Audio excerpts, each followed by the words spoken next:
No vídeo de hoje vamos falar sobre Jorge El Hombrecito Sampaoli, técnico argentino que no momento está no comando do banco de reservas do Galo e que já faz um trabalho muito interessante no Clube Mineiro, já encantando, assim como fez no Santos aqui de São Paulo.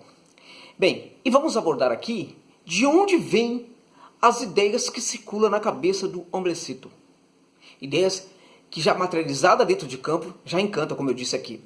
Ideias muito interessantes, ideias que no Sampaoli são bancadas até o final.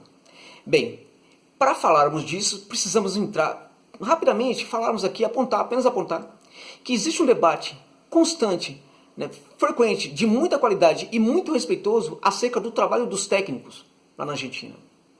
Sempre existiu esse debate, sobretudo a partir do começo dos anos 80. E ele ganha relevância com a entrada, com a chegada neste cenário, e um dos maiores técnicos da história do futebol, um dos maiores influenciadores do futebol, que é Marcelo Bielsa. Sampaoli é fruto desse contexto, é fruto das ideias também que circulam na cabeça do Bielsa. Aliás, o Bielsa é um cara tão importante, é um treinador de tamanha importância no futebol mundial, que merece um vídeo nosso aqui no canal. E vamos ter um vídeo do Louco Bielsa aqui no canal. Portanto, você que está inscrito no canal, por gentileza, ative aí o sininho. Aqueles que não estão inscritos, se inscrevam no canal e também ative o sininho, porque teremos aqui um vídeo do Bielsa, assim como outros, vários vídeos relacionados a futebol argentino e sul-americano. Voltando então, portanto, às ideias que circulam na cabeça do Sampaoli. Quais são essas ideias? Por exemplo, primeira delas, goleiro líbero, goleiro que sabe jogar com os pés, goleiro que sabe jogar muito bem com a bola no chão. Veja, isso não é qualquer coisa. Para os grandes pensadores do futebol, a importância do goleiro líbero é algo vital para o jogo nos dias atuais. E não é à toa que o Sampaoli, ao chegar no Galo, encontrando alguns bons goleiros, fez questão de indicar a contratação daquele que jogava com ele no Santos. Olha, o goleiro pode ser muito bom, pode ser excelente, pode ser fantástico, mas se não souber jogar muito bem com os pés, não serve. Isso realmente faz muita diferença. Por quê? Porque a presença do goleiro líbero numa equipe, ela vai de encontro a uma coisa vital para o futebol moderno, para alguns técnicos do futebol moderno, que é uma fixação, na verdade, que é como eu faço para ter superioridade numérica. Como eu faço para ter superioridade numérica em várias fases do jogo, em vários espaços do campo, em vários momentos.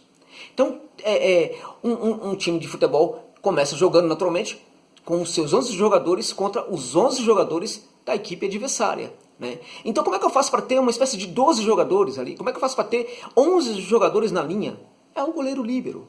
É o goleiro que sabe jogar com os pés e que, por isso, principalmente numa situação de saída de bola ou numa situação em que a equipe sofre contra-golpe, o goleiro líbero é vital. O goleiro líbero, inclusive, se ele conseguir ter um bom passe, ele pode até mesmo fazer parte da construção do jogo quando a equipe está jogando, pressionando muito lá no alto. De repente a bola pode ser recuada para esse goleiro, que joga quase ali no meio de campo, e ele pode perfeitamente fazer um lançamento por baixo, um lançamento com bola aérea. Então o goleiro líbero é muito importante neste cenário.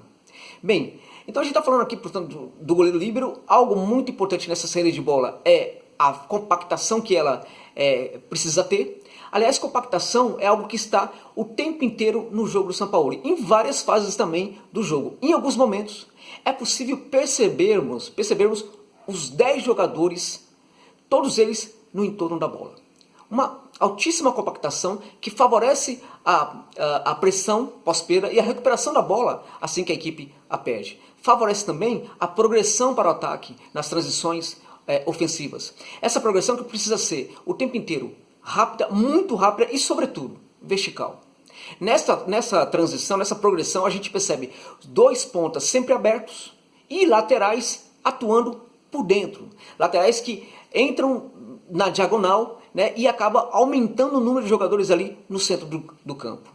Então, esses laterais, inclusive, precisam ser jogadores muito habilidosos, precisam ter um trato com a bola também muito refinado, precisam saber muito bem fazer o passe. Não estamos mais falando daquelas funções antigas, lateral que faz a defesa, posteriormente no futebol mudou, o lateral que passou também a atacar, o lateral que passou a ser volante. Hoje a gente está falando do lateral que precisa ser tudo isso. Ele precisa saber ser volante, ele precisa saber recompor defensivo, ofensivamente, ele precisa saber entrar por dentro, ele precisa ter habilidade com o passe. O volante, né, o lateral, assim como o volante, são dois tipos de jogador ali dois tipos de jogadores que precisam, na verdade, ter muita habilidade para que o jogo funcione. No Sampaoli, esses laterais, assim como volantes, precisam ser muito habilidosos. Então estamos falando, portanto, na pressão, uma pressão alta, uma intensidade muito grande do jogo. Sim, essa intensidade está presente também o tempo inteiro no Sampaoli. De onde vem isso? Vamos, né, falar um pouco disso mais daqui a pouquinho. Quando a gente fala de laterais atuando por dentro, a gente está falando também de laterais que conseguem recompor, como eu disse, mas estamos falando também de laterais que sabem abrir, que sabem se entrosar muito bem com alguém, com um jogador muito importante para o São Paulo, o centroavante. O centroavante para o São Paulo precisa ser um cara muito dinâmico, um jogador que consiga lidar muito bem, se movimentar muito bem ali no entorno da área. Então, para o São Paulo, aquele centroavante das antigas não funciona. Aquele jogador que fica muito preso dentro da área, sem muita mobilidade, esse tipo de jogador não funciona com o São Paulo. Por isso, meus amigos, que ele gostou tanto do Eduardo Sacha quando ele descobriu o Sacha no Santos. A princípio, ele não queria o Sacha. O Sacha o convenceu de que ele poderia entender a proposta e no primeiro treinamento o São Paulo já percebeu que ali tinha um jogador diferente, um jogador de muita personalidade. Bem, então veja bem, estamos falando, portanto, de um jogo que tem um elemento interessante, a intensidade. A intensidade é algo vital também para o jogo do São Paulo. De onde vem essas coisas todas, portanto? Vem só da cabeça do Bielsa? Não. Vem também da forma como o São Paulo pensa o mundo. Vem também da forma como ele se pensa no mundo, né? O São Paulo é uma pessoa. Muito do que a gente vê das equipes dele é algo que também está nele. Ele quer intensidade na sua equipe porque ele também é uma pessoa muito intensa. O São Paulo sequer consegue ficar sentado no banco. Ele já falou isso. Quando ele está sentado no banco, segundo ele, as ideias não surgem. As ideias não aparecem. Então ele não pode ficar sentado no banco. Ele precisa caminhar o tempo inteiro. Ele precisa se movimentar o tempo inteiro porque, segundo ele, é assim que as ideias aparecem na cabeça dele. Se ficar sentado lá no banco, as ideias não aparecem, né? Interessante isso. Então, daí a explicação por aquela movimentação inteira, que quase não consegue ficar ali naquele espaço reservado para o técnico. Ele é também muito intenso. O São Paulo é uma pessoa que na sua vida ele quer sempre ter o controle das coisas. Ele quer evitar com que as crises apareçam, então ele se adianta a elas. Sempre foi assim, desde a sua juventude. Então ele quer também, dentro do jogo, ter o controle do jogo. Ele quer que o jogo também seja o tempo inteiro controlado. Ele se preocupa muito, né, com a ideia de estar sempre na frente do placar. Claro, se tomar o gol, se levar o gol, é necessário manter o tipo de jogo de pressão para recuperar o placar. Mas, na medida do possível, ele quer sempre sair na frente, porque ele quer sempre ter o controle do jogo, preferencialmente também com o bom resultado, né? Bom, o Sampaoli é uma pessoa, poucos sabem disso, mas é uma pessoa muito solidária. O São Paulo é meio estranho. Ele começou a carreira dele, né? Quando ele começou a carreira dele, ele teve alguns trabalhos ali, né? Às vezes ganhando quase nada. Quando ele foi para o Sport Boys do Peru, o time era um time gigante do Peru, né? Mas que vive em crise institucional há muitos anos. Ele era o menor salário da liga. Ganhava quase nada, ganhava tão pouco, né, que ele precisava dormir no corpo de bombeiros da cidade porque ele não conseguia pagar o hotel. Mas em nenhum momento ele reclamou daquela situação, em nenhum momento ele falou mal do clube, e inclusive há pouco tempo atrás, quando estava no Valência, ele se predispôs a ajudar o Sport Boys, que estava numa crise muito grande, quase desaparecendo do cenário do futebol peruano. Ele gravou um vídeo muito emocionado para o Sport Boys, falando: o que vocês precisam de mim, eu ajudo vocês. Dizem que ele ajudou até com dinheiro. O São Paulo ele cobra muito caro pelo trabalho dele. Muito. Ele é um técnico caro. Mas não é à toa. Bom, é legítimo ele cobrar o que ele quer. Ele acredita no trabalho dele. Agora, o que poucos sabem é que ele costuma ser muito solidário também na sua vida pessoal, né? Inclusive, assim como dizem que foi com o Sport Boys, ele costuma ser muito com os amigos dele, né? Os amigos da infância, pessoas do bairro dele, assim por diante. O São Paulo é o cara que, quando ele entra em férias, ele vai para a Argentina. E lá na Argentina, ele vai visitar um amigo na penitenciária. Um amigo que vive preso vivia preso há muito tempo, né? Porque um roqueiro, né? Que teve um show uma vez, tal, aí deu problema no show, algumas pessoas sofreram muito, algumas faleceram no show, e aí os membros da banda, tal, o líder da banda foi preso. Então é um amigo do Sampaoli e ele vai visitar essa pessoa na penitenciária quando ele está de férias. O Sampaoli também é um técnico que poucos falam disso. Se fosse um técnico brasileiro, olha, todo mundo falaria disso. No Santos, o Santos não estava pagando ninguém, ele chegou pro presidente e falou: ó, tá aqui o meu salário, estou devolvendo o meu salário para que você divida isso com os jogadores, né? Então tem tudo isso. A solidariedade é algo que faz parte da natureza do Sampaoli, apesar de que a gente olha ali e vê só um homem meio frio e tal. Não, ele é uma pessoa muito solidária. Pois bem, ele exige que essa solidariedade esteja presente dentro de campo entre os jogadores. Então, os jogadores precisam pensar no coletivo, os jogadores precisam ser solidários uns com os outros dentro de campo. Então, eles precisam se entregar muito para a equipe. Então, veja bem, estamos falando, portanto, entrando aqui num terreno, né, que vale pensarmos em jogadores como o Ganso. Por que Ganso não deu certo com o Sampaoli? Porque o Ganso saiu do Brasil achando que era o jogador perfeito. E lá no Sevilha, ele achou que não precisava fazer nada. O Sampaoli orientou muito o Ganso. Quando ele percebeu que o Ganso, que não tinha jeito, simplesmente abandonou, deixou de lado. O Ganso não voltava para marcar, o Ganso não recompunha, né? Então, não funcionava. Assim como o centroavante que o Santos trouxe do Flamengo, tal, muito ventilado ali no Santos, tal, chegou no Santos, nem teve chance com o Sampaoli. Ou seja, ele costuma conversar com o jogador. O Sampaoli, ele defende a ideia de que a psicologia vem antes da tática. Então, ele precisa entender profundamente o jogador. Por isso, ele conversa muito com seus atletas, tentam convencê-lo do modelo, mostra as ideias, mostra vídeo, faz uma série de coisas, né? Assim como tem feito com o Natan, né? Mostrando vídeos do De Bruyne para o Natan, né? Então, o que acontece? Quando o jogador teima em não aceitar essas ideias, né, ele simplesmente deixa o jogador de lado. Então não vai ficar paparicando o jogadorzinho que acha que não precisa de nada. O jogador precisa entender, né, que ele está no clube para servir ao clube e na equipe para servir a equipe. É claro que a individualidade é importante, né? Aliás, é fundamental. Ele gosta muito de um jogador que consiga fazer dribles e quebrar a linha adversária, né? Aliás, sobre linhas adversárias, sobre equipes muito defensivas, um outro traço interessante do Omelecito. Ele se preocupa o tempo inteiro com aquelas equipes que são muito defensivas. Como é que eu faço para quebrar a defesa de uma equipe muito fechada? Ele estuda muito isso. Então, vez ou outra, escutamos alguns técnicos brasileiros falarem o seguinte depois do jogo: poxa, minha equipe não venceu, mas os caras ficaram os 12 atrás da linha da bola, os caras ficaram todos lá defendendo o tempo inteiro. Assim não dá, assim não é possível. Foi por isso que minha equipe não venceu. Isso é desculpa fajuta. São Paulo não parte muito por essa linha. O que ele faz? Ele entende que isso é um processo no futebol, isso faz parte do futebol, e ele estuda constantemente formas de resolver esse problema. E, inclusive, com várias variações táticas que a gente percebe no jogo dele o tempo inteiro, no jogo das equipes dele. As equipes têm muita variação tática, os jogadores fazendo vários papéis dentro de campo, isso é outro traço. O jogador do São Paulo tem que fazer vários papéis, tem que saber atuar como atacante, como volante, como meia, enfim, tem que saber lidar muito bem com o campo. Ora,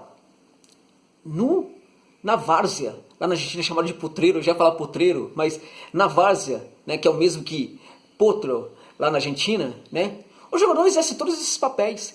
Quando você jogava na base, ou quando você joga na várzea, né, no campinho aí perto da casa de vocês, se é que existe ainda campinho perto da casa de vocês, né, vocês fazem todas as funções. Pode até fazer errado, mas fazem todas as funções. Tudo. Você não fica só defendendo. Você defende, ataca e tal. Por que o jogador profissional não pode ser do mesmo jeito? É claro que ele precisa ter uma posição, né, que vá mais ao encontro das suas características. Natural. Mas ele precisa também fazer todos os papéis. O São Paulo exige isso do seu jogador. Então, temos uma pessoa, né, que é muito intensa na sua vida pessoal e que quer intensidade também dentro de campo.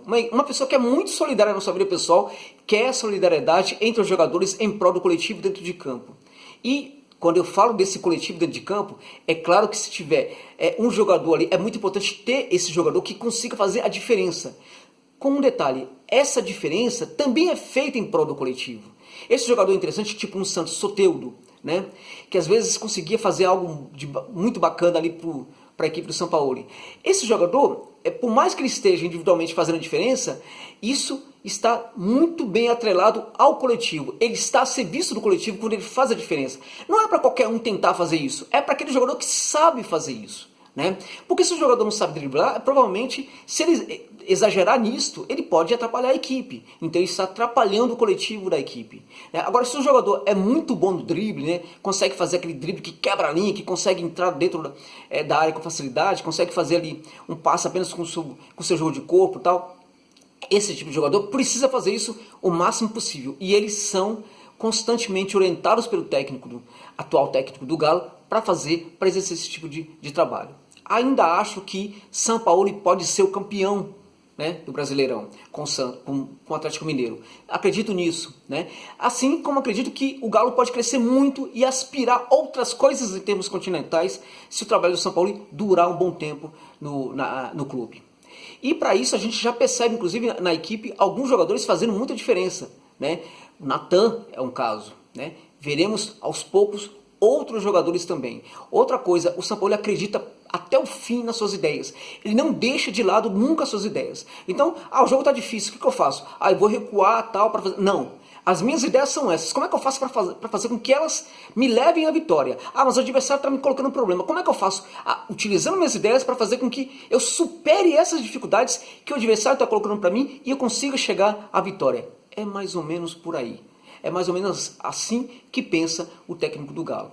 Para mim, trata-se de um dos maiores técnicos do futebol da América Latina e é muito bom vê-lo no futebol brasileiro. É muito satisfatório vê-lo num clube como o Galo Mineiro. Eu sempre falo, futebol do Brasil vai ser cada vez maior quando outras equipes de outros lugares do país também forem fortes. Não apenas equipes do Rio e de São Paulo. É necessário que as equipes de Minas consigam ser cada vez melhores. É necessário que as equipes do Sul também consigam ser cada vez melhores. E eu espero muito, conto muito, que as equipes que são gigantescas do ponto de vista local, as equipes do Nordeste consigam também crescerem cada vez mais e aspirarem coisas grandes no futebol brasileiro. No momento, é muito gratificante ver o Galo Mineiro com um dos melhores técnicos da América do Sul. Um técnico que dá para a equipe do Galo estatura, dá identidade, estatura. Quando a gente pensa num Galo grande, num clube grande, a gente olha para o técnico do Galo e percebe que o técnico que comanda a equipe hoje está à altura do clube. Um técnico grande para uma equipe grande. É isso, meus amigos. Muito obrigado pela gentileza, do prestígio. Espero que vocês voltem sempre aqui no nosso canal para verem outros vídeos que a gente vai produzir para vocês aqui ao longo do tempo. Muito obrigado por tudo. É isso.